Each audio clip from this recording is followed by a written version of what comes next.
आपने कभी यह सुना है कि जब मनुष्य जीवन के सबसे कठिन मोड़ पर पहुंच जाता है, जब सारे रास्ते बंद दिखने लगते हैं, जब उम्मीद की आखिरी लौ भी बुझने लगती है, तब महादेव स्वयं आगे आते हैं। कहते हैं, महादेव पुकारने से नहीं, सच्चे दुख में टूटे हुए हृदय की धड़कन सुनकर प्रकट होते हैं। आज की यह कथा एक ऐसे ही व्यक्ति की है जो हार चुका था, पर महादेव ने उसका जीवन बदल दिया। नगर के कोने पर एक पुराना टूटा फूटा घर था। वहीं रहता था गोविंद शरण, जिसकी हंसी, जिसकी उम्मीद, जिसका भविष्य तीनों समय के थपेड़ों में खो गए थे। पहले कपड़ों की दुकान थी, परिवार छोटा खुशहाल था। पत्नी रमा, बेटी मीरा और बेटा चिराग, इनके साथ उसकी दुनिया पूरी थी। लेकिन किस्मत को कुछ और ही मंजूर था। पत्नी अचानक बीमार पड़ी और चल बसी। गोविंद टूट गया। दुकान धीरे धीरे घाटे में जाने लगी। कर्ज बढ़ता गया, ग्राहक कम होते गए और एक दिन उसे दुकान भी बेचनी पड़ी।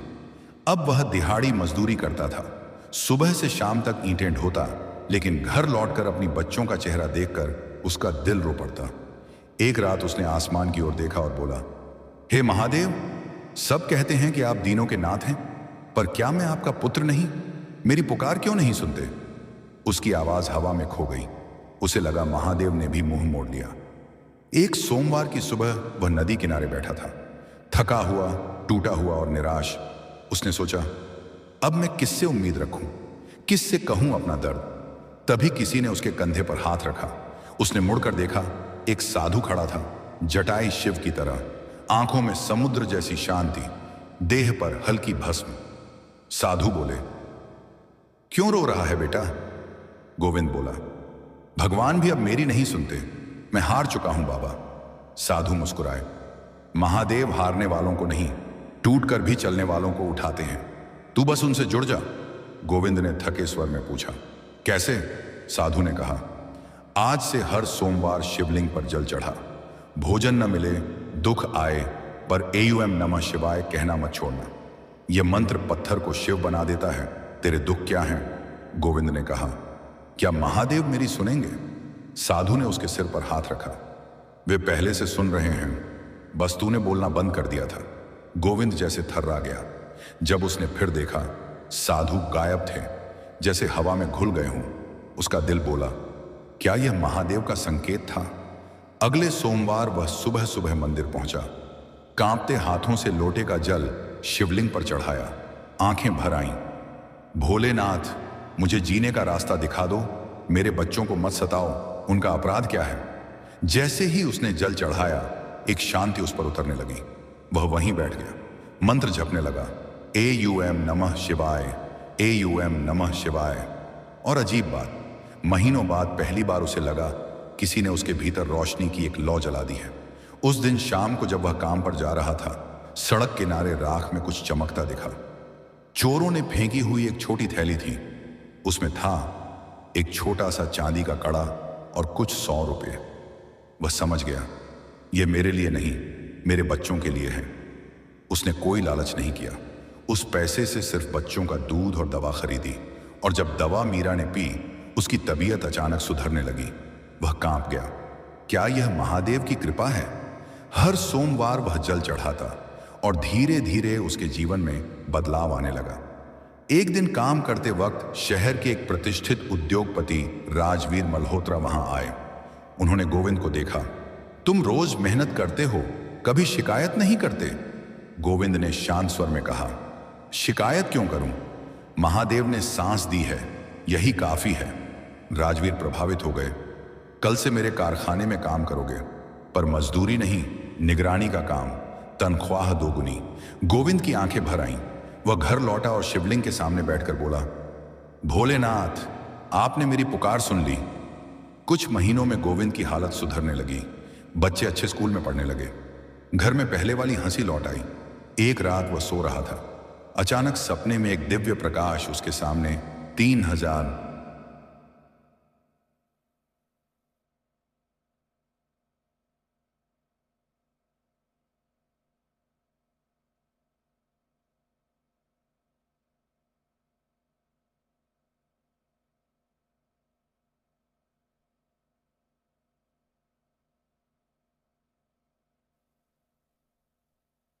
We hansen the ear and the noan, nearing in a one, sturdy different in one, before the chi one and they can turn, ferny your own and on. We are on our name, but for you make on an urn, Larry you asked on the one, Nana Nakeni, Nanny Lena one, Yever Wam, Siren in a wam, Kishwax and another on, Konji Luderan one, Never in the Haran on the one, Tero, Namra Hannibal turn on, Nanadaran, Nadarineman, Nevinaman. Aiken a son, Tia Bornin on Martin Arnisham, Eden Ikenan, Ikian, Kinafan, Hishina Larit, Gurdakanan, Denunian in Aken,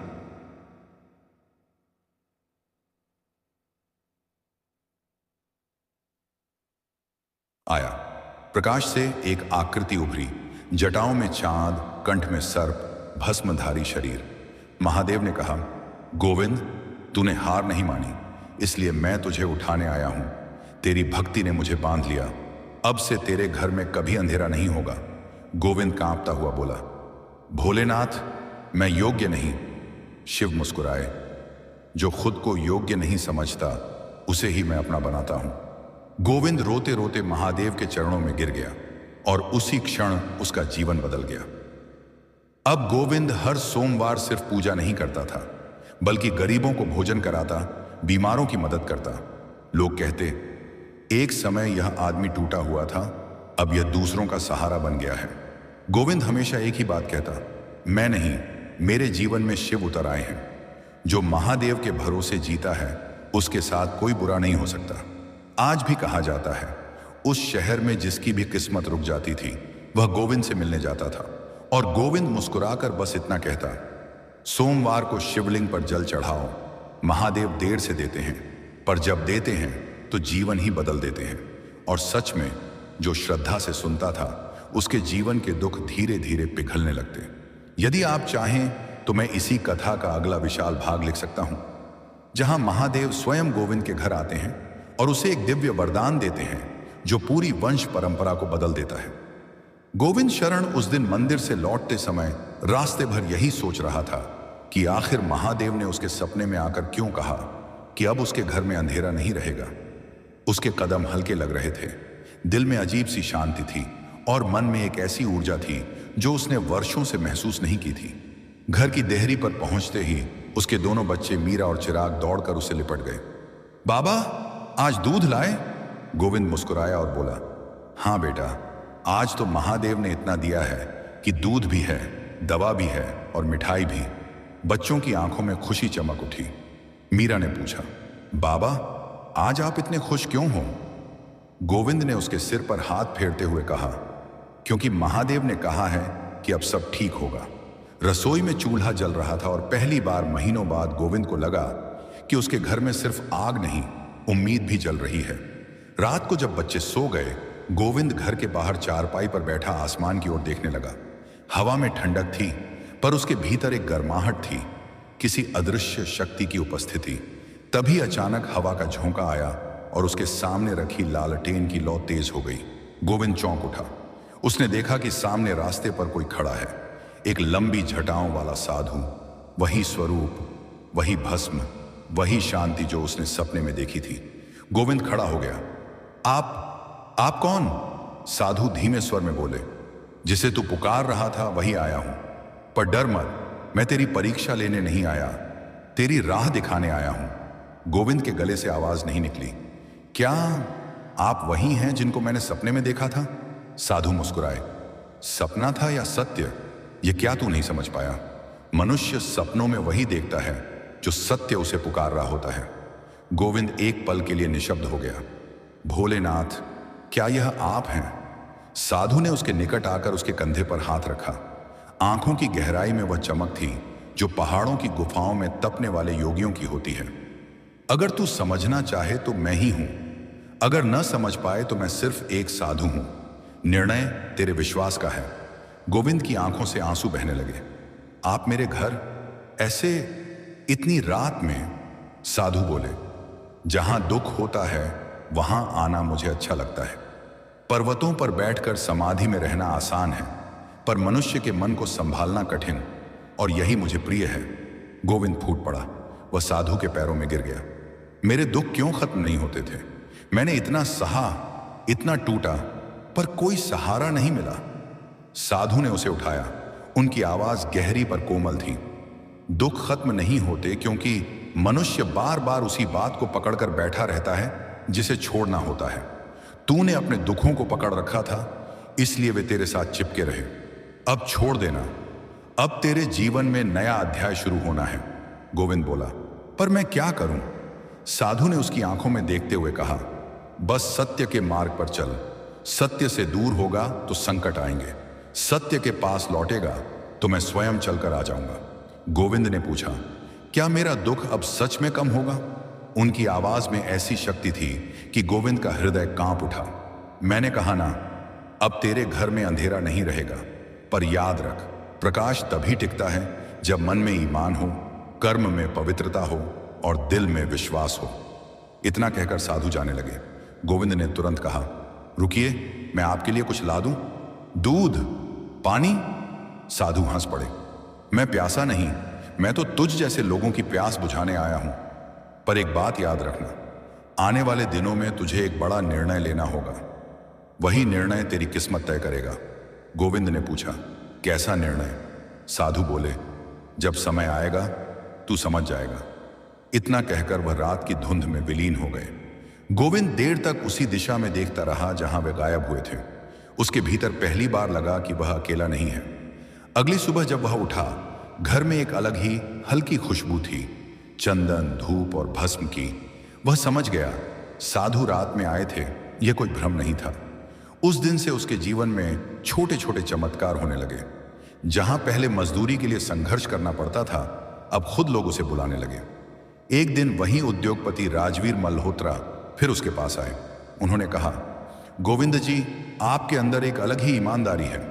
हमारे कारखाने में एक नई इकाई खुल रही है, क्या आप उसकी देखरेख करेंगे? तनख्वाह 3 गुनी होगी।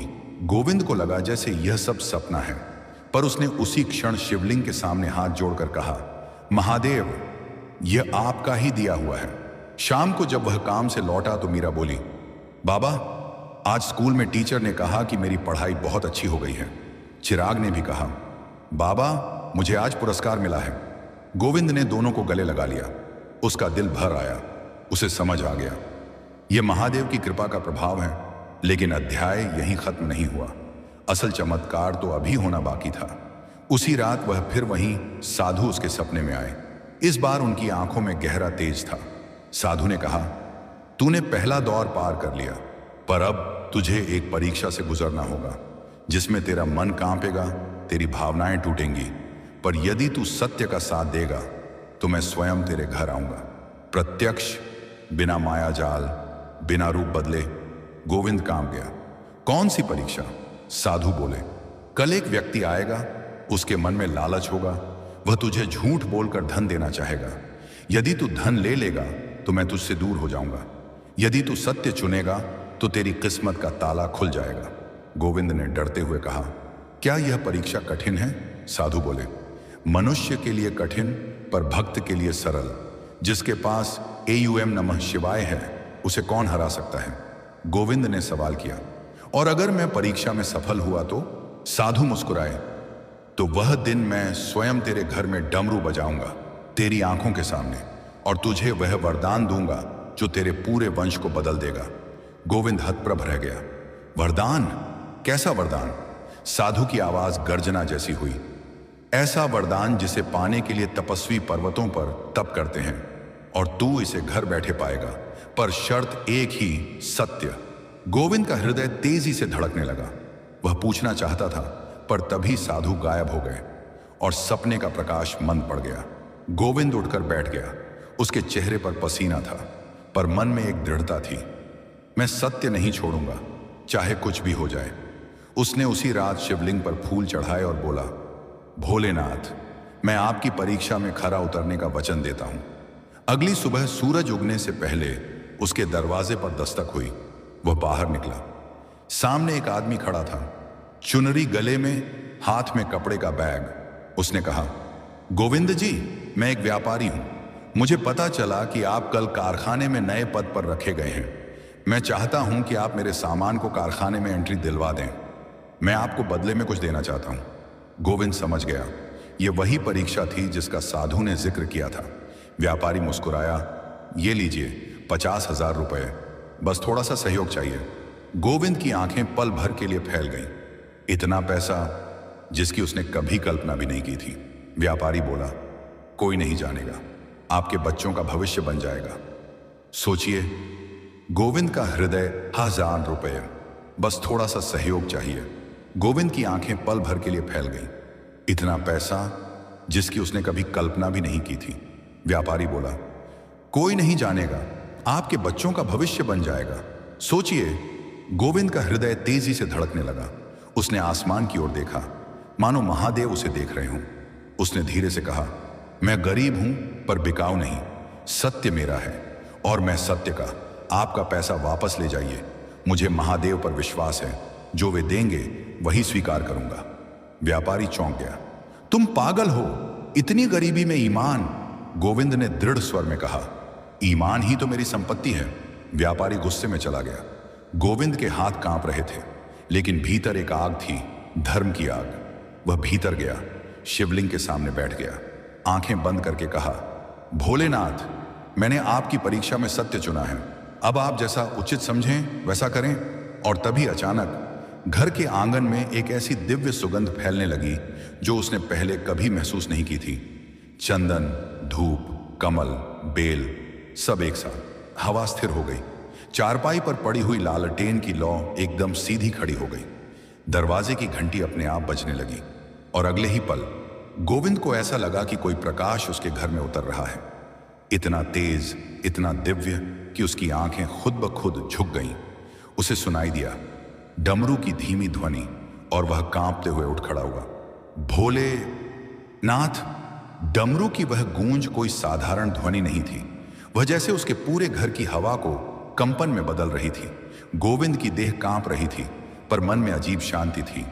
एक ऐसी शांति जो केवल मृत्यु या शिव दर्शन के समय ही मिलती है। धीरे धीरे वह प्रकाश आकार लेने लगा। पहले केवल उजाला था, फिर उसमें से आकृति उभरी। जटाओं में गंगा बह रही थी, कंठ पर नीला विष, भाल पर अर्धचंद्र, आंखों में करुणा का सागर और हाथ में त्रिशूल। गोविंद की सांस रुक गई। वह शब्दहीन होकर वहीं गिर पड़ा। सिर जमीन से लग गया। उसके होंठ कांप रहे थे। भोलेनाथ, आप मेरे घर में? शिव ने हल्की मुस्कान दी। उनकी आवाज उतनी ही शांत थी जितनी काशी के घाटों पर बहती गंगा। क्यों, तुझे विश्वास नहीं कि मैं तेरे घर आ सकता हूं? गोविंद ने कांपते हुए कहा। मैं तो यह भी नहीं सोच सकता था कि मेरी पुकार आप तक पहुंचेगी। मैं तो बस आपका नाम जपता था, AUM नमः शिवाय, बस इतना ही। शिव बोले, और वही तो पर्याप्त है गोविंद। जो मनुष्य पूरी सच्चाई से सिर्फ मेरा नाम ले लेता है, उसे मैं 7 लोकों में खोज लेता हूं। गोविंद की आंखों से आंसू झरने लगे। भोलेनाथ, मैंने कभी यज्ञ नहीं किया, न सोने की घंटियां चढ़ाई, न रुद्राभिषेक किया, फिर भी आपने मुझे दर्शन दिए। क्यों? शिव मुस्कुराए। क्योंकि तूने मुझे पाने के लिए कोई शर्त नहीं रखी। तूने मांगा नहीं, बस पुकारा। जो मांगता है उसे फल मिलता है, जो पुकारता है उसे मैं स्वयं मिल जाता हूं। घर में दीवारों पर रोशनी का नृत्य हो रहा था। मीरा और चिराग अपने कमरे से बाहर आए। बच्चे शिव का प्रकाश देखकर डर गए। वे गोविंद से चिपक गए। बाबा, ये कौन है? गोविंद रोते हुए बोला, बेटा, ये वही हैं जो सबके भगवान हैं, महादेव। शिव ने बच्चों की ओर देखा। उनकी दृष्टि में करुणा थी। उन्होंने हाथ उठाया और जैसे ही उनके आशीर्वाद की किरण बच्चों पर पड़ी, दोनों बच्चे शांति से मुस्कुराने लगे। मीरा ने कहा, बाबा, ये तो बहुत अच्छे हैं, इनसे डर नहीं लगता। शिव ने गोविंद की ओर देखा। तेरे बच्चे अब तेरे कर्मों के साथ जुड़ गए हैं। तेरा सत्य उनके भाग्य की नींव बनेगा। गोविंद ने सिर झुकाया। प्रभु, मैं आपके योग्य नहीं। शिव बोले, योग्यता और भक्ति का कोई मोल नहीं। मैं औघड़ हूं, मुझे कोई सोने की थाल में नहीं बुलाता। मैं तो उन्हीं के द्वार आता हूं जिनके आंसू सच्चे होते हैं। कुछ देर मौन रहा, फिर शिव ने कहा, गोविंद, आज से तेरा घर शिवालय कहलाएगा। इस स्थान पर जो भी जल अर्पित करेगा उसका मन शांति पाएगा। गोविंद ने कांपते हुए पूछा, प्रभु, आपने कहा था वरदान देंगे, पर मैं कुछ नहीं चाहता। शिव ने मुस्कुराकर कहा, तू कुछ मांगता नहीं, इसलिए तुझे सब कुछ मिलेगा। गोविंद ने आंखें बंद की। शिव बोले, सुन गोविंद, मैं तुझे एक वरदान देता हूं। तेरे वंश में जब भी कोई संकट में होगा उसे केवल ईयूएम नमः शिवाय बोलना होगा और उसी क्षण मैं वहां उपस्थित हो जाऊंगा। गोविंद की आंखों में आंसू छलक पड़े। प्रभु, मैं इस वरदान के योग्य कैसे? शिव ने कहा, जब तूने झूठ का धन ठुकराया उसी क्षण तू योग्य बन गया। कर्म से बड़ा कोई मंत्र नहीं होता। गोविंद ने शिव के चरण पकड़ लिए। प्रभु, आप थोड़ी देर और रुक जाइए, मुझे आपकी भक्ति में डूब जाने दीजिए। शिव बोले, भक्ति में रुकना नहीं होता, भक्ति में बहना होता है। अब तुझे कर्म का शिव बनना होगा, दूसरों के अंधेरे में दीप जलाना होगा। शिव धीरे धीरे आगे बढ़े। उनकी देह का प्रकाश दीवारों पर फैल गया। मीरा और चिराग उनके चरणों में झुक गए।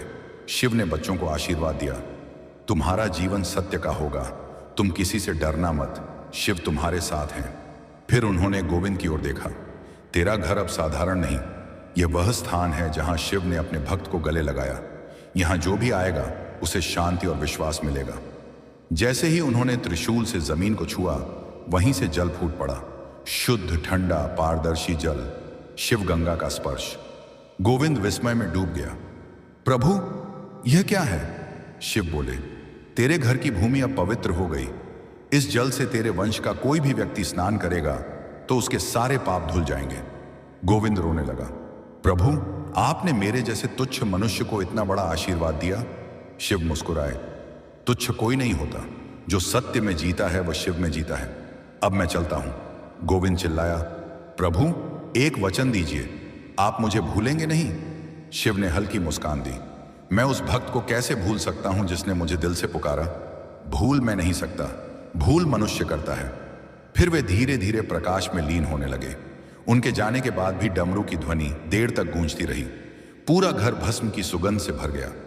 गोविंद कई मिनटों तक वहीं खड़ा रहा, आंखों से आंसू बहते रहे। मीरा और चिराग उसके पास आए। बेटी ने कहा, बाबा, भोलेनाथ तो बहुत सुंदर हैं। गोविंद मुस्कुराया, हाँ बेटी, वो सबसे सुंदर हैं क्योंकि उनका दिल सबसे बड़ा है। उस दिन के बाद से गोविंद हर सोमवार केवल पूजा नहीं करता था, बल्कि किसी जरूरतमंद की मदद करना उसकी पूजा बन गई। उसके घर के आंगन में वही शिवजल का कुंड बना रहा। लोग दूर दूर से आने लगे। जिसे भी जीवन में निराशा होती वह उस जल का स्पर्श करता और जैसे नई ऊर्जा से भर जाता। धीरे धीरे वह जगह शिव कुंड कहलाने लगी। कहा जाने लगा, जहां सत्य बसता है वहां शिव स्वयं वास करते हैं। वर्ष बीत गए। मीरा बड़ी होकर शिक्षिका बनी। चिराग ने अनाथ बच्चों के लिए स्कूल खोला। दोनों अपने पिता के जैसे ही सत्यप्रिय, ईमानदार और सरल। गोविंद वृद्ध हो गया था, पर उसके चेहरे पर वही शांति थी। हर सोमवार वह सुबह उठकर शिव कुंड के जल से स्नान करता और वहीं बैठकर धीरे धीरे झप करता, एयूएम नमः शिवाय। लोग आते, आशीर्वाद मांगते और गोविंद केवल यही कहता, जो कुछ चाहिए महादेव से कहो, मैं तो बस उनका दास हूं। एक दिन जब सूरज क्षितिज के पार डूबने वाला था, गोविंद शिवलिंग के पास बैठा था। उसकी सांसें शांत थीं। उसने आंखें बंद की और बोला, भोलेनाथ, आपने वचन दिया था कि जब मेरा समय आएगा तो आप स्वयं लेने आएंगे। और सचमुच ठंडी हवा चली, डमरू की ध्वनि गूंजी और उस जलकुंड की लहरों पर एक हल्की नीली रोशनी फैल गई। गोविंद मुस्कुराया, उसकी देह शांत हो गई। लोगों ने देखा, उसके चेहरे पर मुस्कान थी और शिवलिंग के ऊपर से हल्की भस्म की रेखा उड़ रही थी, जैसे शिव स्वयं उसे लेने आए हों। आज भी कहा जाता है, जिसने महादेव को सच्चे मन से पुकारा उसके घर में कभी अंधेरा नहीं रहा, क्योंकि महादेव तो बस एक ही बात कहते हैं, मैं मंदिरों में नहीं बसता, मैं उस हृदय में बसता हूं जो सत्य से भरा हो। गोविंद के देहांत के बाद भी शिव कुंड की कथा गांव में सिर्फ श्रद्धा नहीं, एक रहस्य बन चुकी थी। लोग कहते थे, इस कुंड का पानी सिर्फ शरीर नहीं, दुख भी धो देता है। कई लोग अपने जीवन के सबसे कठिन क्षणों में यहां आते, पानी छूते और जैसे भीतर कुछ पिघल जाता, कुछ जो उन्होंने कसकर पकड़ा हुआ था। वर्षों बाद भी कुंड की लहरें हर सोमवार को धीमी नीली चमक छोड़ती थीं। कोई कहता, यह सिर्फ धूप का खेल है, कोई कहता, नहीं, यह महादेव का आशीर्वाद है। मीरा और चिराग बड़े हो चुके थे। मीरा स्कूल में अध्यापिका बनी और गांव के बच्चों को पढ़ाती। वही बच्ची जो कभी बीमारी से टूट रही थी, अब औरों में जीवन भर रही थी। चिराग अनाथ बच्चों के लिए एक छोटा सा घर चलाता था, जहां वह 8-10 बच्चों को खाने, पढ़ने और जीने की शिक्षा देता। दोनों भाई बहन अपने पिता की तरह सरल, सत्यप्रिय और भगवान पर भरोसा रखने वाले थे। लेकिन शिवकुंड की महिमा वहीं नहीं रुकी। जैसे भाग्य के पन्नों पर कुछ और लिख रहा हो। एक सुबह मीरा जब स्कूल जाने की तैयारी कर रही थी, उसने देखा कि शिवकुंड की सतह पर हल्की तरंगें खुद ब खुद उठ रही थीं। हवा बिल्कुल स्थिर थी, पर कुंड की सतह पर हल्की रोशनी तैर रही थी, वैसी ही जैसे उस रात जब महादेव गोविंद के सामने प्रकट हुए थे। मीरा ठिठक गई। उसका दिल अचानक तेज धड़कने लगा। उसने सोचा, क्या यह सिर्फ मन का भ्रम है, या क्या पिता की कही बात सच है कि शिवकुंड सिर्फ जल नहीं, एक मार्ग है। उसी शाम गांव के एक बूढ़े पुजारी उसके घर आए। चेहरे पर गंभीरता थी। उन्होंने कहा, बिटिया मीरा, कल रात मैंने एक अद्भुत स्वप्न देखा। शिवकुंड के पास खड़े एक साधु ने कहा, वक्त आने वाला है, गोविंद की संतान की अग्नि का परीक्षण होना है। मीरा का दिल कांप गया। मेरी अग्नि? पुजारी बोले, हां बिटिया, इस घर पर महादेव की कृपा है, लेकिन हर कृपा के साथ एक परीक्षा अवश्य आती है। तुम्हारे पिता ने सत्य चुना, इसलिए शिव स्वयं उनके पास आए। अब तुम्हें भी सच के रास्ते पर खड़ा होना पड़ेगा। मीरा ने हाथ जोड़े। कौन सी परीक्षा बाबा?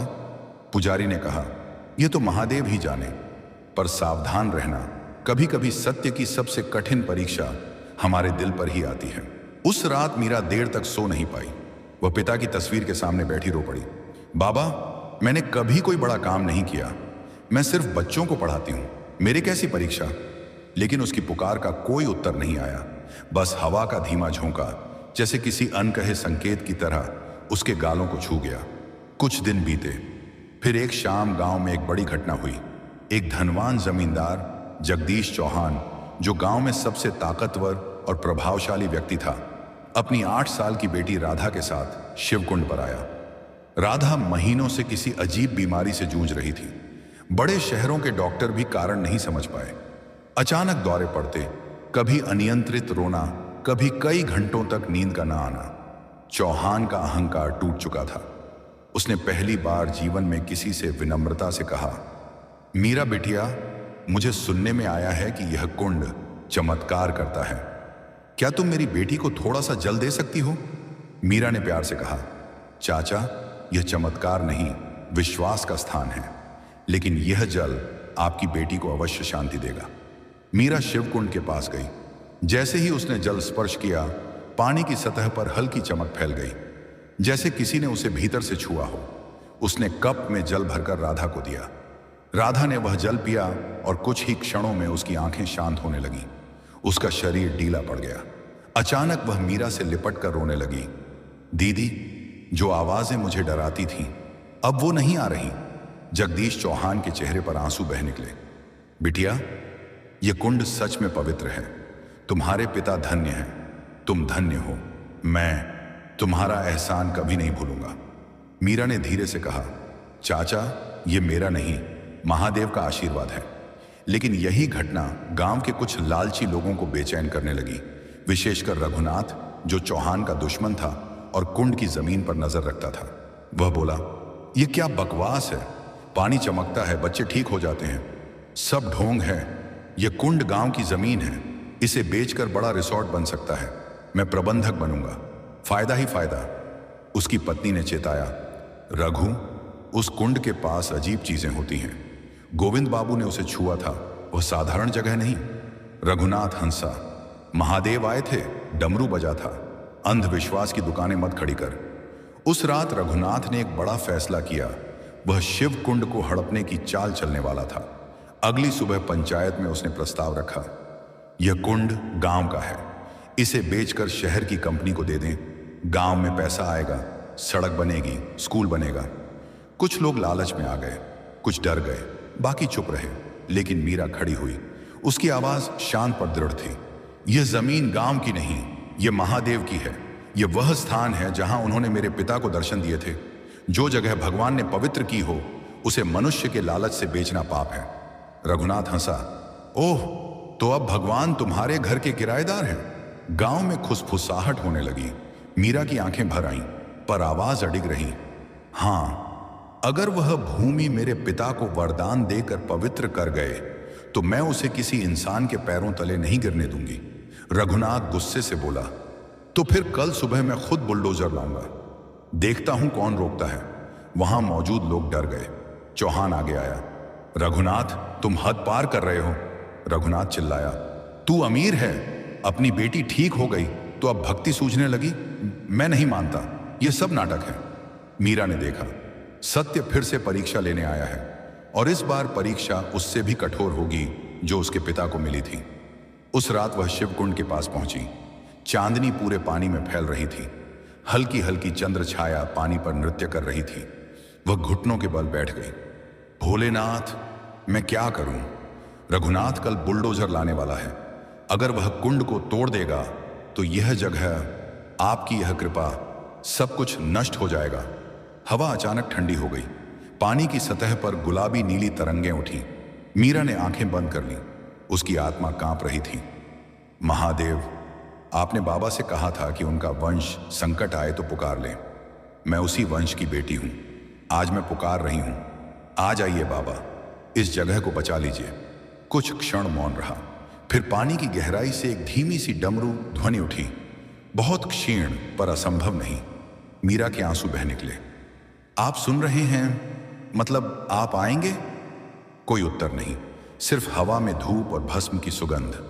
मीरा ने कुंड का जल अपने माथे पर लगाया और बोली, मैं कल अकेली खड़ी रहूंगी, पर सत्य मेरे साथ होगा, और जहां सत्य होता है वहां आप भी होते हैं। वह घर लौट आई। रात गहरी हो गई। सुबह होने वाली थी, और उसके साथ एक ऐसी घटना जो गांव की दिशा हमेशा के लिए बदल देगी।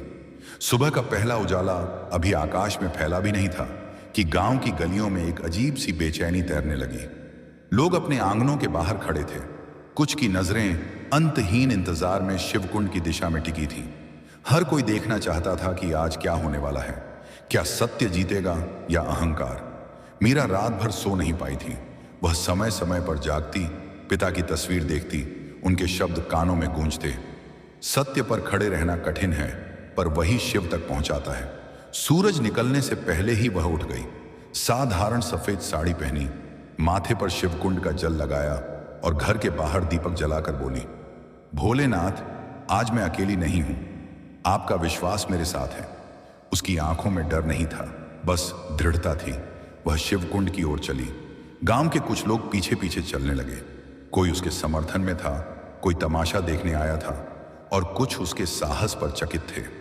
कुंड के पास पहुंचकर उसने देखा कि पानी एकदम शांत है, जैसे गहरी ध्यानावस्था में बैठा कोई योगी। मीरा उसके सामने खड़ी हो गई। अपने दोनों हाथ जोड़कर उसने धीरे से कहा, मेरे महादेव, अगर आज आपका नाम मिट गया तो इस गांव में कोई सत्य पर भरोसा नहीं करेगा। आप ही रास्ता दिखाइए। उसकी आवाज हल्की थी, पर हवा में फैलते ही भारी हो गई, मानो कोई अदृश्य शक्ति उसके शब्दों को सहारा दे रही हो। कुछ ही देर में दूर से तेज आवाज सुनाई दी, बुलडोजर की। लोगों की भीड़ जमा होने लगी। कुछ बच्चे डरकर अपने बड़ों की उंगलियां थामे खड़े थे, और फिर धूल उड़ाते हुए बुलडोजर गांव के मोड़ से निकलकर शिवकुंड की ओर बढ़ता दिखाई दिया। रघुनाथ उसके पीछे जीप में बैठा था, चेहरे पर अहंकार, आंखों में लालच। उसने जीप से उतरते ही कहा, आज देखते हैं किसमें दम है मुझे रोकने का। मीरा बिल्कुल स्थिर खड़ी रही। एक पत्ता भी हवा से हिल जाए, पर वह नहीं हिली। उसकी आंखें शांत थीं, ऐसी शांत थी जो सिर्फ उन लोगों की होती है जो डर से ऊपर उठ चुके होते हैं। रघुनाथ ने चिल्लाकर कहा, मीरा, हट यहां से। यह जमीन गांव की है, मैं इसे बेचकर लाखों कमाऊंगा। मीरा ने शांति से कहा, जमीन गांव की हो सकती है, लेकिन यह कुंड महादेव का है। इसे हाथ लगाना भी पाप होगा। रघुनाथ, मत करो यह गलती। रघुनाथ हंसा, महादेव, अगर महादेव हैं यहां तो रोक ले मुझे, देखूं कैसे रोकते हैं। उसने बुलडोजर चालक को इशारा किया, आगे बढ़। बुलडोजर गर्जना करता हुआ आगे बढ़ने लगा। मीरा ने आंखें बंद कर लीं। भोलेनाथ, अब मैं आपका इंतजार नहीं करूंगी। अब आपकी परीक्षा है। क्या आप अपने भक्त को अकेला छोड़ देंगे? बुलडोजर अब बस 15 से 20 कदम दूर था। लोग चीखने लगे, मीरा हट जा, पागल मत बन, जान चली जाएगी। कुछ लोग तो डर कर अपनी आंखें भी बंद कर चुके थे, पर तभी अचानक एक तेज हवा का झोंका उठा। ऐसा झोंका जिसमें मिट्टी नहीं, भस्म की खुशबू थी, ठंडी पर भारी, एकदम दिव्य। बुलडोजर की हेडलाइटें अजीब तरह से टिमटिमाने लगी। चालक ने गाड़ी रोकने की कोशिश की, पर हाथ जैसे जाम हो गए। बुलडोजर की इंजन आवाज गड़गड़ाहट में बदल गई। रघुनाथ चिल्लाया, क्या कर रहा है? आगे बढ़, आगे बढ़। चालक कांपते हुए बोला, सर मशीन अपने आप समझ नहीं, चल नहीं रही। अचानक कड़ाक, बुलडोजर का आगे वाला हिस्सा जमीन में धंस गया, जैसे किसी ने नीचे से पकड़कर रोक दिया हो। गांव वाले चीख पड़े। मीरा की आंखें खुलीं। उसने देखा बुलडोजर का आगे का हिस्सा कुंड की ओर झुका था, लेकिन मिट्टी में एक अद्भुत दरार थी, ऐसी जिसे कोई मानव शक्ति नहीं बना सकती थी। दरार से हल्की हल्की नीली रोशनी बाहर आ रही थी। कोई समझ नहीं पाया कि यह कैसे हुआ। रघुनाथ दहाड़ा, यह सब धोखा है, जादू टोना। फिर उसने खुद कुंड की ओर बढ़ने की कोशिश की, और जैसे ही उसका कदम कुंड की सीमा में पड़ा, उसके पैर ठिठक गए। ऐसा लगा जैसे जमीन ने उसके पैरों को पकड़ लिया हो। वह आगे बढ़ना तो दूर, 1 इंच भी हिल नहीं पा रहा था। चेहरे पर आतंक फैल गया। ये क्या हो रहा है? कौन है? कौन रोक रहा है मुझे? अचानक कुंड के जल में हलचल उठी। पानी उबलता नहीं था, पर उठता जरूर था। तरंगें एक दूसरे के ऊपर चढ़ती गईं, चमक बढ़ती गई, और फिर डमरू की ध्वनि गूंजी, धीमी, गहरी, पर इतनी शक्तिशाली कि हर इंसान की आत्मा तक पहुंच गई। हर कोई स्थिर हो गया, कोई बोल नहीं पाया। हर सांस जैसे भीतर अटक गई। पानी की सतह से धीरे धीरे एक आकृति उभरने लगी। पहले प्रकाश, फिर भस्म, फिर अर्धचंद्र, फिर जटाइयां। मीरा की आंखों में आंसू छलक पड़े। भोलेनाथ! गांव वाले एक एक कर घुटनों पर गिरने लगे। कुंड का जल ऊपर उठता रहा, और उस जल के मध्य एक दिव्य छवि खड़ी हो गई। कंठ में नीला कालकूट, भाल पर चंद्रमा, और उनके चरणों के पास गंगा की धारा। महादेव शिव स्वयं शिव कुंड में प्रकट हो चुके थे। रघुनाथ सपने सा स्तब्ध खड़ा था। उसका शरीर कांप रहा था। उसकी आवाज गले में अटक गई, मां, मां, महादेव। शिव की आंखें सब पर घूमी। उनकी दृष्टि शांत थी, पर इतनी गहरी कि मनुष्य की आत्मा तक उतर जाए। मीरा ने कांपते हाथों से प्रणाम किया। प्रभु, आपने पुकार सुनी? शिव बोले, मीरा, सत्य जब सुरक्षित नहीं रहता, तब मैं स्वयं आता हूं। सत्य को बचाना ही धर्म है। उन्होंने रघुनाथ की ओर देखा, एक ऐसी नजर से जो दंड भी थी और चेतावनी भी। रघुनाथ, लालच आंखों को अंधा कर देता है।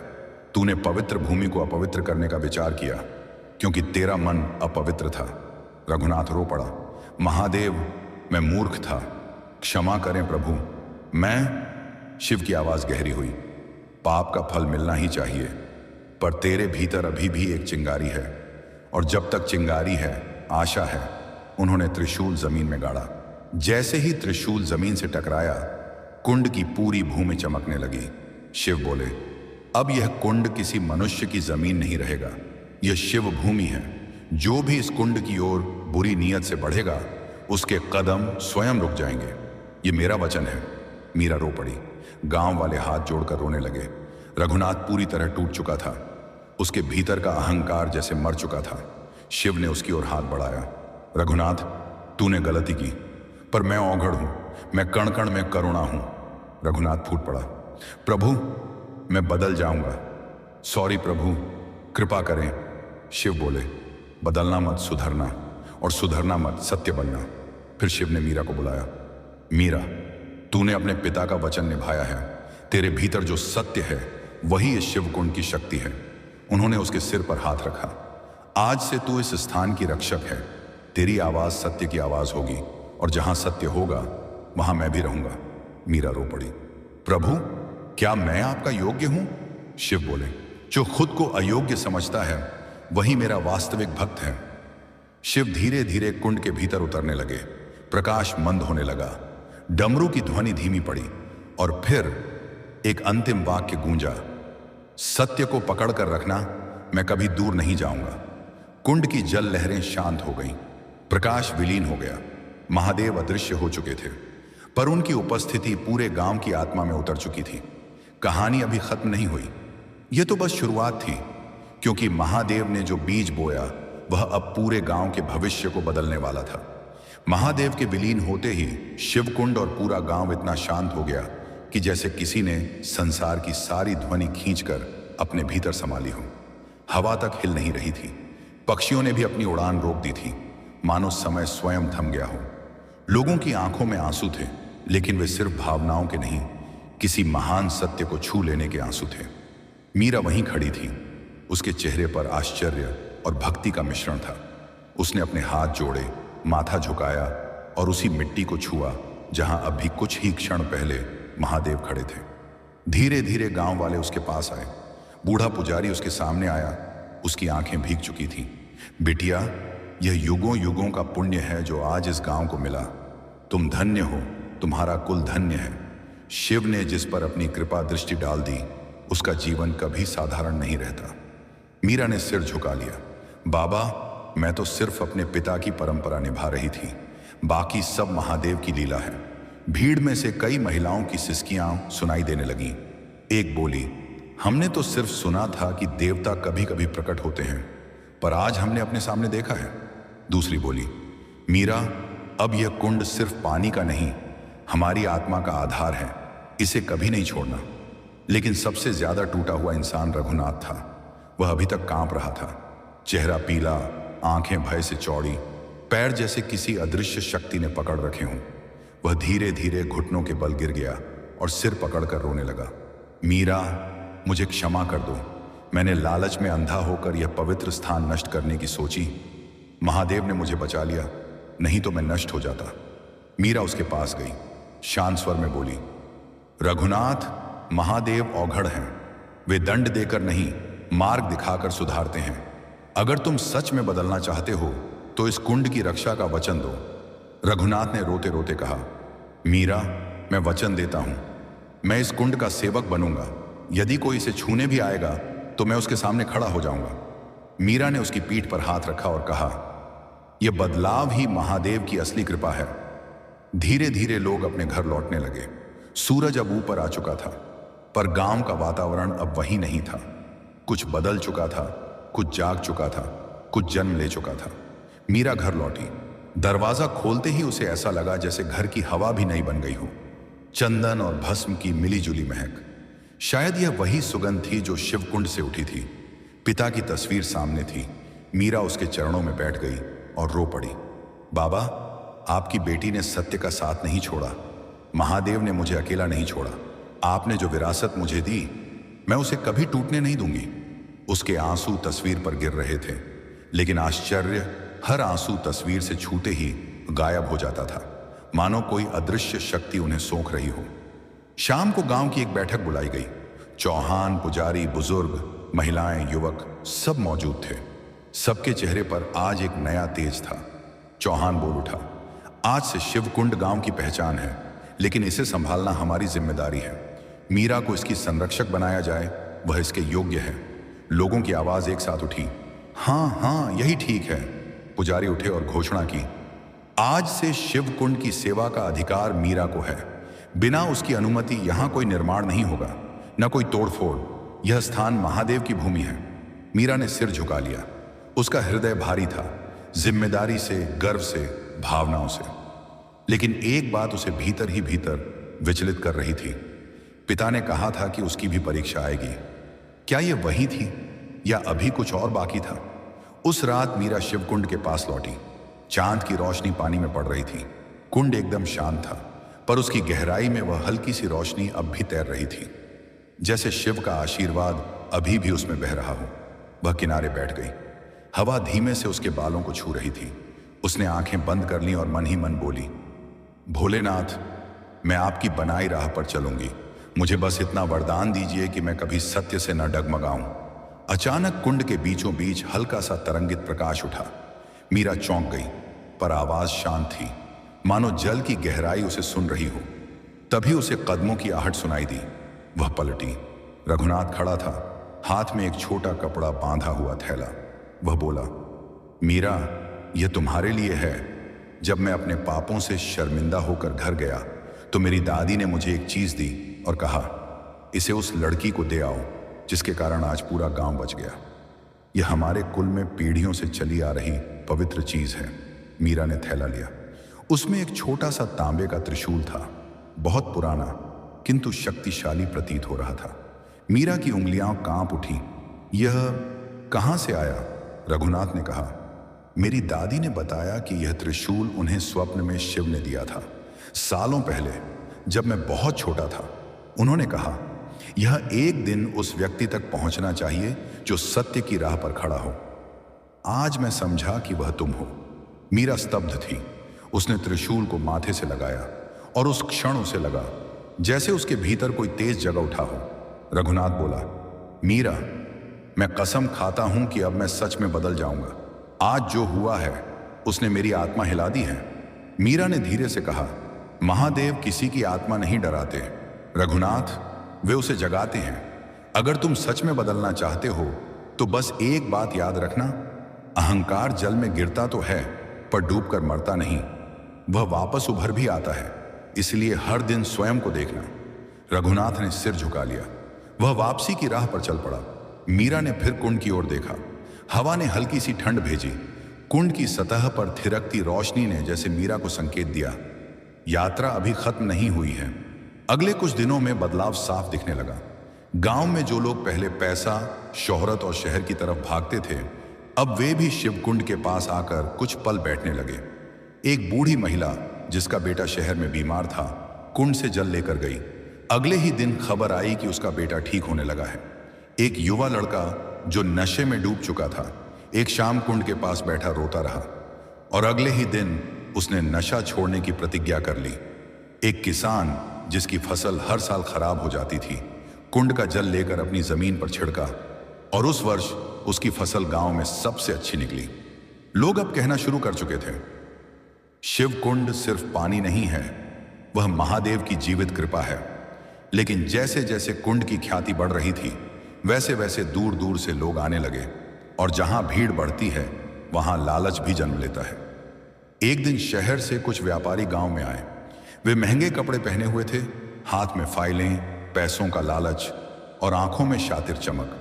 व्यापारी तीनों गांव में कदम रखते ही उनकी आंखों में लालच साफ झलक रहा था। महंगे जूते, चमड़े के ब्रांडेड बैग, बालों में जेल और शहर की वो घमंडी चाल जो बताती थी कि वे यहां श्रद्धा से नहीं सौदा करने आए हैं। गांव वाले उन्हें देखते ही असहज हो उठे। कौन थे ये लोग, क्यों आए थे? उनमें से सबसे लंबा, जो शायद नेता था, आगे बढ़ा। उसने चौहान और पुजारी को दिखते ही मुस्कुराकर कहा, नमस्कार, मैं राजदीप मल्होत्रा। हम लोग एक आध्यात्मिक वेलनेस प्रोजेक्ट पर काम कर रहे हैं। सुना है आपके गांव में एक खास कुंड है जहां चमत्कार होते हैं।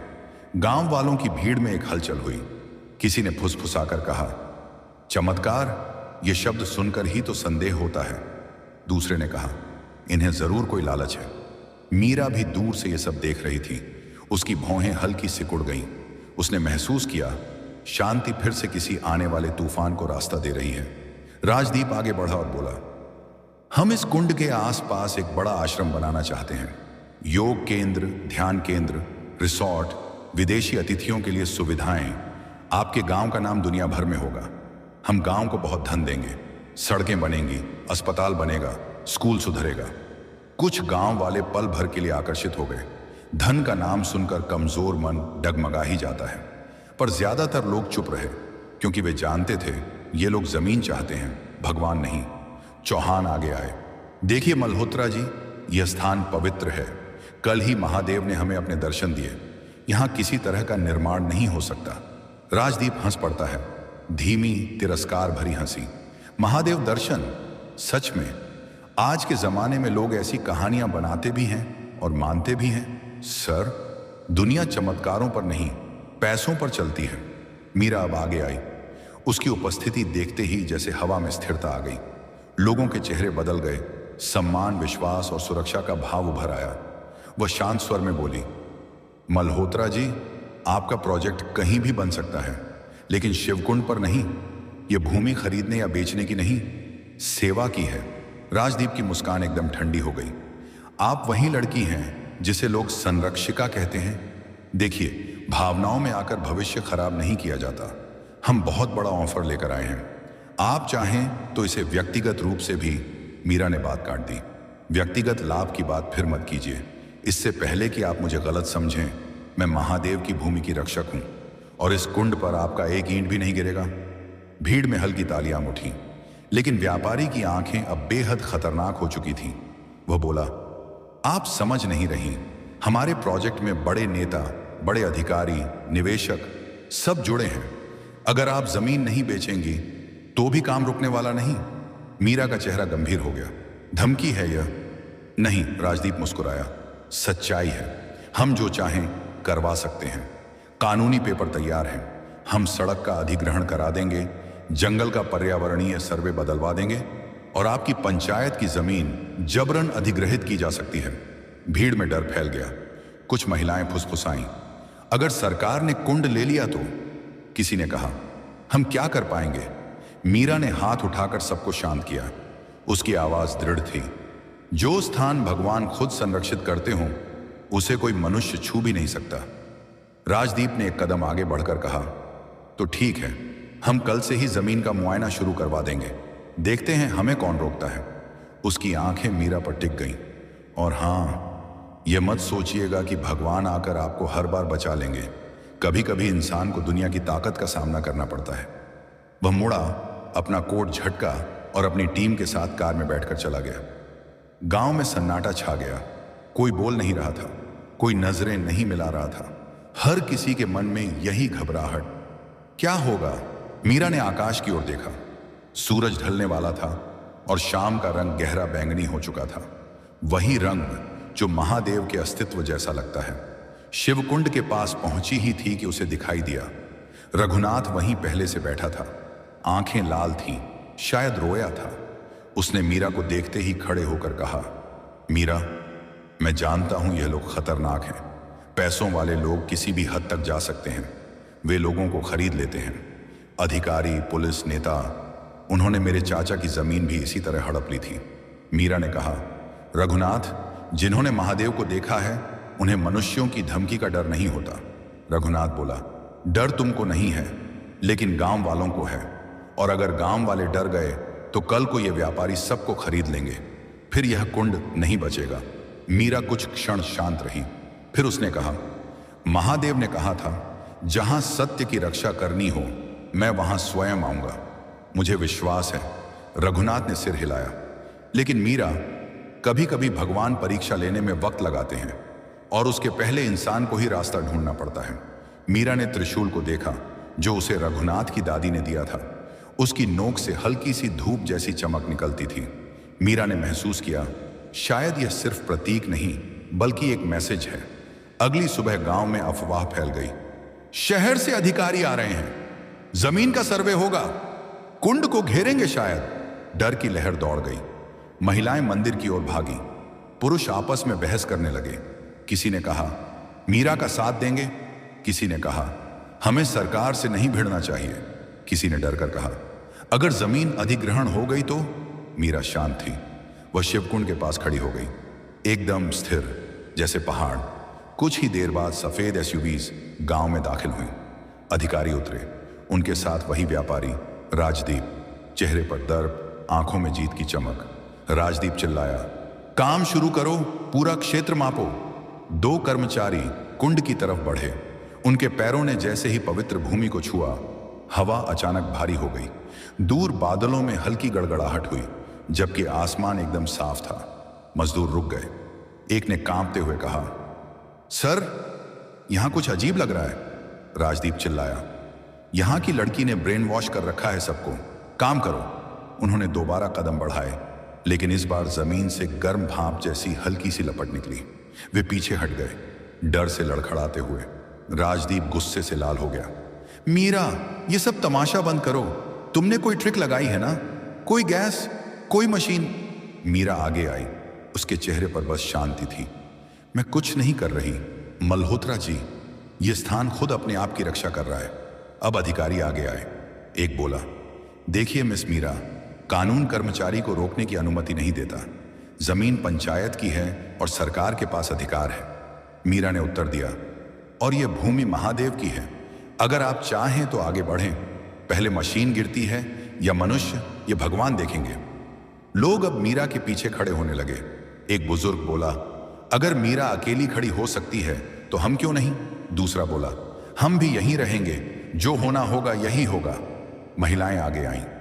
कहीं से शंख की आवाज गूंजी, कहीं से हर हर महादेव की प्रतिध्वनि उठी। राजदीप उग्र हो गया। यह सब नाटक है, मैं मशीन लाकर खुद तोड़ दूंगा। उसने फोन निकाला, बुलडोजर भेजो। गांव कांप गया। मीरा की आंखें बंद हो गईं। वह भीतर से बोली, भोलेनाथ, अब आपका समय है। आपने कहा था जहां सत्य वहां मैं, मुझे पता है आप आओगे।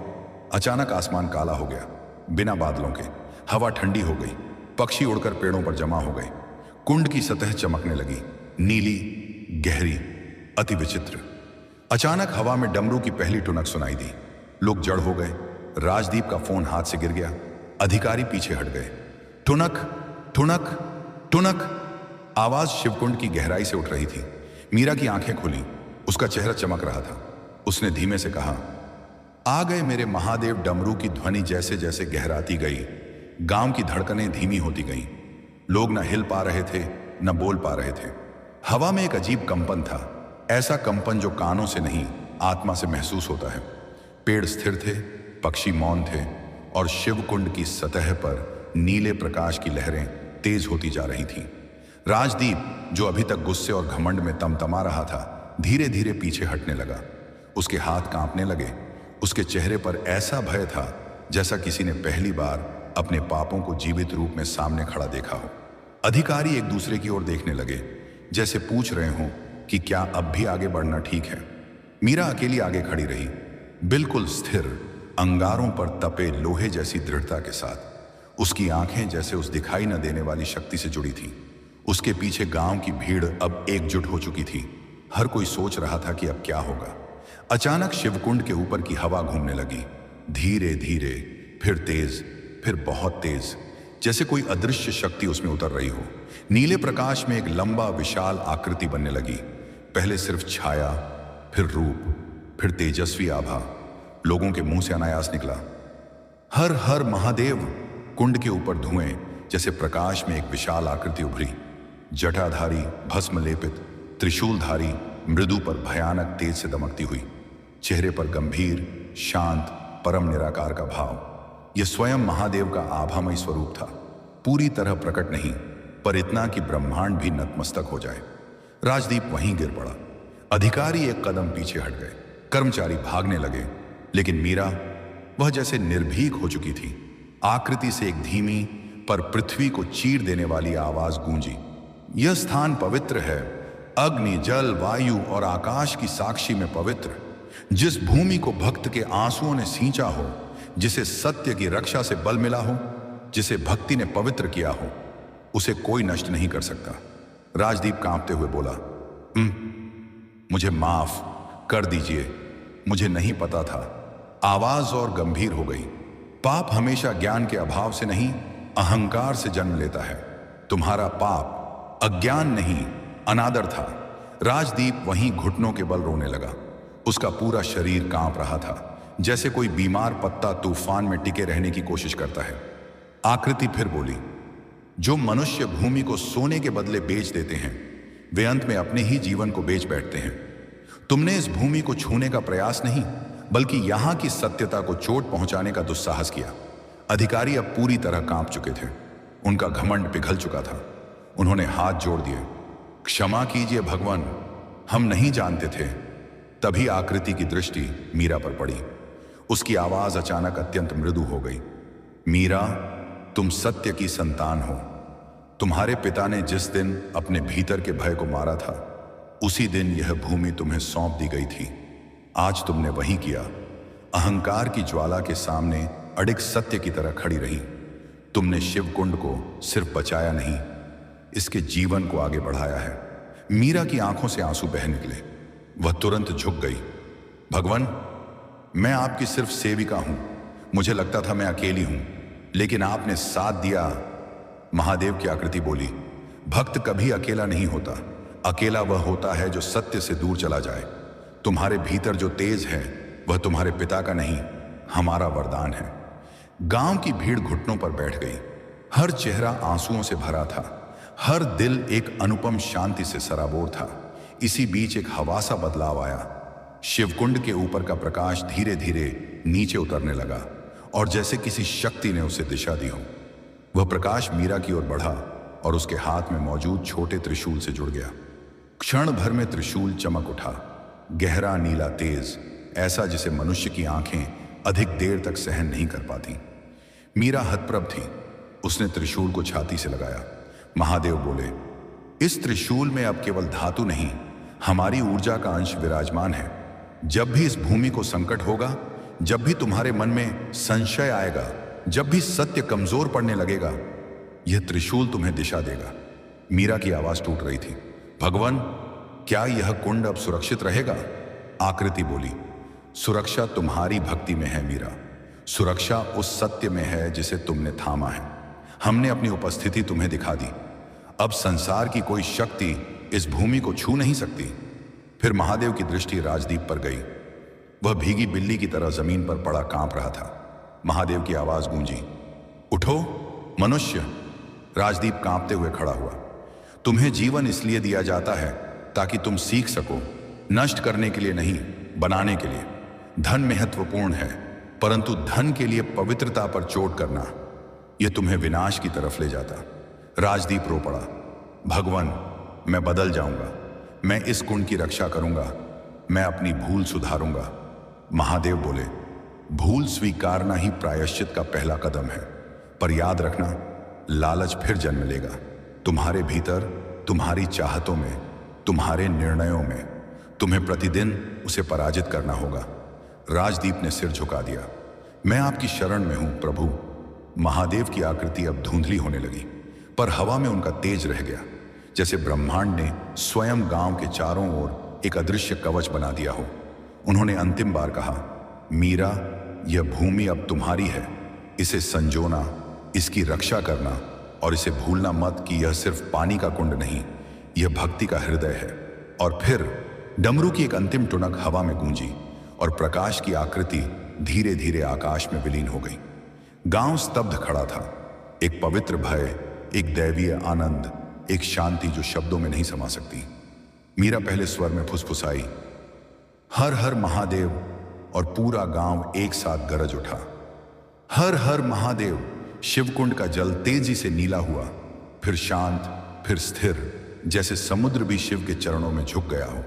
उस दिन से गांव की कहानी बदल गई, लेकिन यह तो केवल शुरुआत थी, क्योंकि महादेव ने कहा था, यह भूमि अब तुम्हारी है, और जहां दैवीय भूमि होती है वहां अंधेरा हारकर भी लौटता है। दूर किसी पहाड़ी पर एक और संकट जन्म ले चुका था। महादेव के विलीन होते ही गांव में कई दिनों तक एक मौन सा छाया रहा। वह मौन डर का नहीं था, बल्कि उस दैवीय साक्षात्कार का जिसे लोग शब्दों में बांध ही नहीं पा रहे थे। हवा तक अलग महसूस होती थी। शाम को बहने वाली ठंडी हवा में हल्की सी भस्म की महक घुल जाती, वही महक जो शिवकुंड पर उनके प्रकट होने के दौरान महसूस हुई थी। लोग कहते, कुंड अब पहले जैसा नहीं रहा, उसमें एक जीवित चेतना है। हर सुबह कुछ देर के लिए कुंड की सतह पर हल्की नीली रेखाएं उभर जाती, जैसे कोई अदृश्य शक्ति भीतर से उसे आलोकित कर रही हो। गांव के बच्चे भी अब कुंड के पास शांति से खेलने जाते थे। हर कोई वहां बैठकर मन की उलझनों का समाधान खोज लेता था। और हैरानी यह कि जो बच्चा शरारती, चिड़चिड़ा या अस्थिर रहता, कुंड से लौटने के बाद शांत हो जाता था। लेकिन यह सब सिर्फ ऊपर ऊपर का परिवर्तन था। गहरी तहों में कुछ और चल रहा था, कुछ ऐसा जो मीरा महसूस कर रही थी और जो आने वाले संकट की आहट दे रहा था। उस रात मीरा अपने घर के आंगन में बैठी थी। पिता की तस्वीर के सामने दीपक जल रहा था। हल्की हवा की एक लहर दीपक की लौ को थरथरा जाती। आकाश में बादल नहीं थे, फिर भी वातावरण भारी था। मीरा का मन बेचैन था। वह त्रिशूल को अपनी गोद में रखकर बार बार देख रही थी। उसकी नोक पर हल्की सी रोशनी थी, मानो कहीं दूर कोई ऊर्जा बुला रही हो। अचानक पीछे किसी के कदमों की आवाज सुनाई दी। मीरा मुड़ी तो देखा, गांव की सबसे बुजुर्ग महिला कौशल्या काकी खड़ी थी। वह कांपती हुई आवाज में बोली, मीरा, मुझे तुमसे एक बात कहनी है, बहुत जरूरी बात, जो मैंने सालों छुपा कर रखी। मीरा ने उन्हें बैठाया। काकी, आप परेशान क्यों हैं? काकी के हाथ कांप रहे थे। उनकी आंखों में डर था, जैसे उन्होंने कोई ऐसा राज दबा रखा हो जो अब फटने वाला है। वे बोली, बिटिया, जिस दिन तुम्हारे पिता ने कुंड में पहली बार दरार देखी थी, उसी रात मैं भी कुंड के पास गई थी। मुझे लगा कोई आवाज मुझे बुला रही है। जब मैं पहुंची, कुंड के पास एक परछाई खड़ी थी, बहुत घनी, बहुत अंधेरी। वह इंसान की नहीं थी, वह कुछ और थी। मीरा चौंक गई। काकी ने आगे कहा, उस परछाई ने कुंड की ओर हाथ बढ़ाया था, जैसे वह इसका तेज चूसना चाहती हो। उसी पल बिजली गिरी और कुंड चमक उठा और परछाई गायब हो गई। बाद में गोविंद बाबू ने कहा, यह कुंड सिर्फ प्रकाश का स्थान नहीं है, यह अंधकार की नजर में भी है। मीरा की सांस अटक गई। मतलब अंधेरा भी इसे चाहता है? काकी की आंखें भर आईं। हाँ बिटिया, और अब जब महादेव यहां प्रकट हुए, अंधेरा और बेचैन हो जाएगा। मीरा ने त्रिशूल को कसकर पकड़ा। उसे लगा जैसे एक ठंडी लहर उसके शरीर में दौड़ी हो। काकी बोली, आज सुबह मैंने फिर वहीं परछाई देखी, इस बार कुंड के उस छोर पर जहां पीपल का पेड़ है। मीरा का दिल तेजी से धड़कने लगा। उसने तुरंत पूछा, आपने और क्या देखा? काकी ने डरते हुए कहा, परछाई इस बार बहुत भारी थी, जैसे कोई रूप लेने का इंतजार कर रही हो। मुझे लगा वह किसी का नाम ले रही है। नाम? काकी की आवाज कांप गई। हाँ, वह तुम्हारा नाम ले रही थी, मीरा। मीरा का शरीर ठिठुर गया। उसने तुरंत कहा, काकी, आप घर जाएं, यह बात किसी और को मत बताना, मैं देखूंगी। काकी चली गई, पर मीरा का मन अब शांत नहीं हो पा रहा था। वह उठी, त्रिशूल हाथ में लिया और शिवकुंड की ओर चल पड़ी। रात गहरी हो चुकी थी। सन्नाटा आसमान में चिपका था। पीपल का पेड़ हवा बिना हिल रहा था, जो और भी भयावह लग रहा था। मीरा कुंड के पास पहुंची तो देखा पानी एकदम स्थिर था, लेकिन स्थिरता में भी एक अजीब सी बेचैनी थी, जैसे पानी खुद सांस रोककर खड़ा हो। मीरा ने धीरे से कहा, भोलेनाथ, क्या यह सच है कि अंधेरा वापस आ गया है? कुंड ने कोई उत्तर नहीं दिया, लेकिन उसके भीतर कहीं गहरे से एक धीमी लहर उठी, जैसे किसी ने हल्के से चट्टान छुई हो। अचानक पीपल के पीछे से एक छाया हिली। मीरा की आंखें चौड़ी हो गईं। वह छाया धीरे धीरे बढ़ने लगी, पहले लंबी, फिर और लंबी, जैसे किसी इंसान का आकार ले रही हो, पर इंसान जैसी नहीं लग रही थी। मीरा ने आवाज दी, कौन है वहां? छाया थम गई। कुछ क्षणों तक वह पूरी तरह निश्चल रही। फिर अचानक एक आवाज आई, गहरी, टूटी हुई, मानो किसी गुफा के भीतर से निकल रही हो। मीरा! मीरा पीछे हट गई। कौन है? आवाज दोहराई। मीरा! अब वह छाया तेजी से आकार लेने लगी। उसकी ऊंचाई असामान्य थी। उसका शरीर हवा में धुएं की तरह डोल रहा था, पर आंखें लाल थीं, जलती हुई, विद्रोही, अंधेरे की आग जैसी। वह बोली, तुमने प्रकाश को बुलाया, अब अंधेरा अपना अधिकार लेने आया है। मीरा ने त्रिशूल उठाया। उसकी नोक चमकने लगी, लेकिन छाया पीछे नहीं हटी, बल्कि और करीब आती गई। यह भूमि तुम्हारी नहीं, न ही उस महादेव की। मीरा चिल्लाई, रुक जा, यह भूमि शिव की है। छाया हंसी, भीषण गूंजती हुई, जैसे किसी पुराने शून्य में गिरे पत्थर की आवाज। शिव ने प्रकाश दिया, और जहां प्रकाश होता है वहीं अंधेरा भी अपना दावा करता है। मैं वापस आया हूं, उसी दिन से इंतजार कर रहा हूं जब पहली बार तुम्हारे पिता ने मुझे रोका था। मीरा के भीतर का खून जम गया। उसने कहा, तुम कौन हो? छाया ने अपने रूप को और स्पष्ट किया। उसका स्वर अपूर्ण था, दुष्ट भस्म जैसा काला और असहनीय अहंकार से भरा। मैं वृकाल हूं, शिव के प्राचीन प्रतिद्वंद्वियों में से एक। युगों पहले शिवकुंड मेरा द्वार था, जहां से मैं पृथ्वी पर प्रवेश करता था। गोविंद ने मुझे रोका, महादेव ने मुझे बांध दिया, और अब तुमने उस बंधन को कमजोर कर दिया है। मीरा की सांसें तेज हो रही थीं। उसे लगा जैसे उसकी उंगलियां सुन्न होने लगी हों, लेकिन उसने त्रिशूल और कसकर पकड़ा। वृकाल बोला, शिव ने इस भूमि को प्रकाश दिया, पर उन्होंने नहीं सोचा था कि प्रकाश जितना गहरा होगा, मैं अंत नहीं, शुरुआत हूं। तुम्हारे भय की, तुम्हारी परीक्षा की, तुम्हारी नियति की छाया फैलने लगी, और पूरा शिवकुंड अंधकार की लहरों से घिरने लगा। मीरा ने आकाश की ओर देखा और कहा, भोलेनाथ, आपने कहा था मैं अकेली नहीं हूं, अब बताइए मैं क्या करूं? त्रिशूल अचानक तेजी से चमक उठा। नीला प्रकाश इतनी शक्ति से निकला कि कुंड की सतह पर तरंगें उठने लगीं। वृकाल पीछे हट गया, पर उसका चेहरा और घिनौना हो चुका था। तो ठीक है मीरा, अब यह युद्ध होगा। और उसी क्षण शिव कुंड की लहरें उठीं, परछाई धुएं की तरह घूमने लगी। त्रिशूल का तेज बढ़ गया और प्रकाश और अंधकार के बीच पहला संघर्ष शुरू हो गया। वृकाल की गरजती हुंकार और त्रिशूल की झिलमिलाहट के बीच पूरा शिवकुंड मानो एक युद्ध भूमि बन गया था। अंधकार ऊपर से घिरता जा रहा था और नीली रोशनी उस पर टकराकर छिड़कती थी। मीरा ने अपने दोनों पैरों को जमीन में ठोक दिया। त्रिशूल अब सिर्फ एक हथियार नहीं रहा था, वह उसकी आस्था का केंद्र बन गया था, उसके पिता का आशीर्वाद और महादेव की प्रत्यक्ष उपस्थिति का एक छोटा सा अंश। उसकी छाती में एक अटखेलाहट सी उठी। भय भी था, पर उसे कहीं ज्यादा एक अनंत साहस। वृकाल आगे बढ़ा। उसकी देह धुएं की लपेटों में छिपी हुई एक विशाल आकृति थी जिसे शब्दों में बांध पाना मुश्किल था। उसका स्वर घिनौना, कटु और पुराना था, जैसे किसी भूली हुई नदी की कर्कश ध्वनि। उसने कहा, तुम लोगों ने इसलिए प्रकाश को बुलाया क्योंकि उसे चाहने वाले बहुत थे, पर याद रखो, जहां प्रकाश होगा वहां अंधेरा भी गहरा होगा। मैं अंधेरे का स्वरूप हूं और मुझे मिलने से रोकना ही तुम्हारी असली परीक्षा थी। मीरा ने उत्तर दिया, तुम अंधेरे के नाम हो सकते हो, पर यह भूमि शिव की है। जो शिव की रक्षा करता है, मैं उसके साथ हूं। उसकी आवाज में लहरें उभर आईं, कठोर पर स्वाभाविक। उसने त्रिशूल ऊपर उठाया और मन में अटल जप धारण किया, AUM नमः शिवाय। हर बार जब शब्द उसके होंठों से निकला, त्रिशूल से एक छोटी बिजली की लकीर निकलती और पानी पर गिरकर फैल जाती, जैसे कुंड के भीतर के प्रकाश को और तेज कर दे। वृकाल ने हंसकर कहा, मंत्र, कितनी सस्ती उम्मीदें। देखकर आश्चर्य होता है मनुष्य कितनी आसानी से शब्दों में विश्वास कर लेते हैं। और उसी बल में उसने अपने दोनों हाथ फैलाए। दो बड़ी सी परछाइयां उठीं और मीरा की ओर टूट पड़ी, मानो उसके इरादों को थामने को। पर त्रिशूल की नोक से निकली बिजली उन पर टकराकर धुंध में बदल गई और परछाइयों के सिरों में सेकन सा तेज दर्द पैदा कर दिया। वे पीछे हटी। वृकाल की गर्मी घट गई, पर उसका रूप और भी विकृत हो उठा। अब वह केवल काला धुआं नहीं रहा, उसमें कटुता और भी बढ़ गई थी। मीरा ने देखा, उसके चारों ओर गांव वाले अब खड़े खड़े जादुई रूप से मजबूत नजर आने लगे थे। वे भय के साथ खड़े हुए थे, पर उनकी आंखों में अब निश्चय था।